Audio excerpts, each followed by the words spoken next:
Oh, wait, how was it? Record. Mine is touch. I think you were like, And you got to move the All right.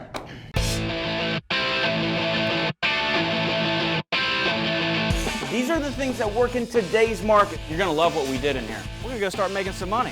Here's how you do it. Hey, what's up guys? John Cochran here, and today is System Saturday, the day that I bring you a system that I use in my business that you can rip off, duplicate using your own local market. Now, what we're going to talk about on today's System Saturday is how to get motivated sellers to call you. How do you get them to reach out to you? And I feel like so many investors are doing this flat out wrong. And there's really two ways to do this. And you really got to think about how do you get into the head of a seller that is motivated, whether they're going through a divorce, whether they're behind on their property tax, whether they're an absentee owner, whether they've got a vacant property, or all of the combinations with that. How do you get into their head? How do you get them to pick up the phone to call you and make them want to call you? How do you do that? And it really starts with you can go either branded or you can go unbranded. Okay? Now, there's pros and cons to both of these, okay? So when you go branded, you are going as a company. You're going in your ABC investment company or whatever it is, and that is the voice that the motivated seller is going to hear. Now, this is what most investors go after, okay? So this is what they go after, and they go after this because they look at this like they're doing this as a business. They look at this like, you know, well, I'm doing this for profit. I've got to do a business. That's the way to do all this stuff. And in reality, you might find by the end of this video, that's not the way that you want to go. So when you go branded, think of how the motivated seller is going to be thinking of you. They might look at you as you're very professional, which is not a bad thing. It's not a bad thing.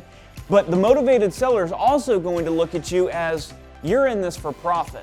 They might have a problem with that. They might have a serious problem with that, and you might run into some issues later on with that. So if you get this, something in the head of a seller and they think that you're in this for profit, they might not even just call you. They might not even call you because they don't want you to take their equity or steal their equity from their property. And another thing is that if you're leading with company, with branded and all this stuff, they are going to picture them, you're going to paint this picture into their head that you are doing nothing but lowballing them on their house. Nobody wants to get lowballed. You don't want to get lowballed. I don't want to get lowballed. Neither does a motivated seller. But this is what's going to happen. Now, you can also go unbranded, okay? So you can go unbranded, being just you, okay? Just using your name, just being a normal person off the street. And I like to call it the millionaire next door, right? They don't know that, you're doing this for a profit. You're not shouting as loud as you possibly can that you're doing this for a profit. You're not telling them how much money that you've got like you might over here. You've got $1 million to liquidate tomorrow and you need to buy all these properties. You're not doing any of that stuff. You're kind of flying below the radar and you're painting a different picture in their head. Maybe you're just going out there and looking for some rental properties. Maybe that you're going out there and buying a property for your daughter or your son or your cousin or somebody like that. You never know. But see, the thing of it is that they don't picture themselves, paint this picture in their head of you lowballing them or you doing this for a profit because they don't know. They don't know. So when you go unbranded, they might even be able to think that, you're willing to pay more for this property than what the corporate person is. Now, that might not be true, but at the end of the day, what are you trying to do? You've got to get the phone call first. You got to get them to call you. That's all you got to do. So if they call you versus that person over here, that's a great thing, and that's what you're trying to do. Now, the other side to this is that when you do go branded, okay, when you do go branded, people feel like, well, I've got to put direct mail out, I've got to put things onto the internet, Craigslist ads, all of this stuff. I've got to get a website set up, I've got to blog on my website, I've got to put all of the properties that I've done onto my website, I've got to do all this stuff. But here's what you're going to end up finding out. When you go branded, I'm talking a response rate, okay? A response rate. How many people reach out to you on a website is going to be extremely low. This is one of the biggest things that I see that a real estate investor makes a mistake on, is because they go branded, they feel like they've got to have a website, they feel like they've got to have a presence, they feel like they've got to do all this stuff, but they don't.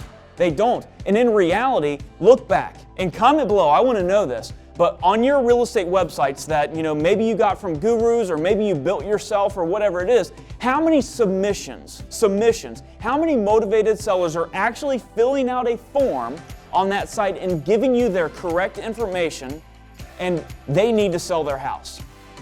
Because I guarantee you the number is very, very low if you're getting any. So expect a very low response onto a website, and I'll just flat out tell you, the unbranded person, they don't have a website. They don't have a website. They don't need to have a website. They don't want to have a website. They don't blog on their website. They don't put all their homes sold onto their website. They don't put all their homes under contract onto a website. They don't do any of that stuff. They're under the radar, and all they're trying to do is get the seller to call them. So if you go branded, your website's going to experience very low response. Your direct mail, if you lead with, hey, my name is John Cochran and I own ABC Real Estate Investments or whatnot, and we're looking to buy X amount of properties per month into your area, you can expect in your direct mail to see the lowest response that you'll ever see. Now, my direct mail as an unbranded person, it's not uncommon for me to get a 10% or a 12% response on one postcard. That's not impossible for me. But when I go the branded route, it really, really kills my conversion on my direct mail. Even if if I'm a realtor and I have to disclose in all my direct mail that I am a licensed realtor, my response goes down even more because they look at it like I'm branded, I'm stealing their property, I'm doing this for profit, and then they won't contact me or call me. The other thing is phone calls. Same exact thing. Whether they find your phone number on Craigslist or through direct mail or through a video on YouTube or wherever it is, you can expect phone calls if you go branded to be very, very low. Who does a motivated seller want to call? They want to call the unbranded person. So I challenge you. I really, really honestly, I challenge you to start looking at this and looking at how the motivated sellers are seeing you, because this is what they call. That is what they call. What you see from this and what you'll feel from all that is you'll see that more sellers are going to be demanding retail. They're going to be calling you up and just say, so tell me what you give me for my house.